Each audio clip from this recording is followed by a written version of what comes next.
নির্বাচনে ধানের শীষের নিশ্চিত বিজয় রুখে দিতেই টাকা দিয়ে ভোট কিনছে জামায়াত, এমন অভিযোগ করেছেন বিএনপির নির্বাচন পরিচালনা কমিটির মুখপাত্র। ত্রয়োদশ জাতীয় সংসদ নির্বাচন ও গণভোটের একদিন আগে বুধবার সৈয়দপুর বিমানবন্দরে ৭৪ লাখ টাকা সহ আটকের ঘটনার পরিপ্রেক্ষিতে গুলশানে বিএনপি নির্বাচন পরিচালনা কমিটি অফিসে জরুরি সংবাদ সম্মেলন। সৈয়দপুর বিমানবন্দরে এতে যোগ দিয়ে বিএনপির নির্বাচন পরিচালনা কমিটির মুখপাত্র মাহাদি আমিন বলেন, নির্বাচনে ধানের শীষের নিশ্চিত বিজয় রুখে দিতে টাকা দিয়েই ভোট কিনছে জামাত।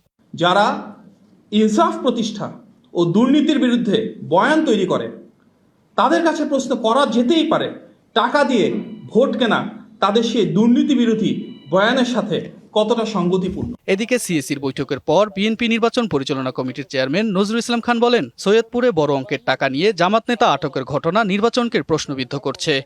টাকা সহ এটা বিএনপির কোনো নেতা ধরছে না পুলিশ কিংবা অন্য কোনো প্রতিনিধিরা ধরছে? খুবই অন্যায় হয়েছে, যদি কেউ করে থাকে খুব অন্যায় হয়েছে এবং আমরা দাবি করব যেটা উপযুক্ত তদন্ত করে যেই করে থাকুক তার দৃষ্টান্তমূলক শাস্তি দেওয়া হোক।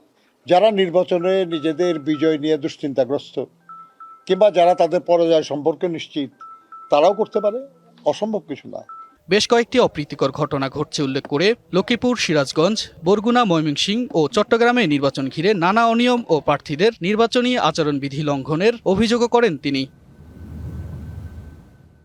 তুষার আহমেদ, ডিবিসি নিউজ, ঢাকা।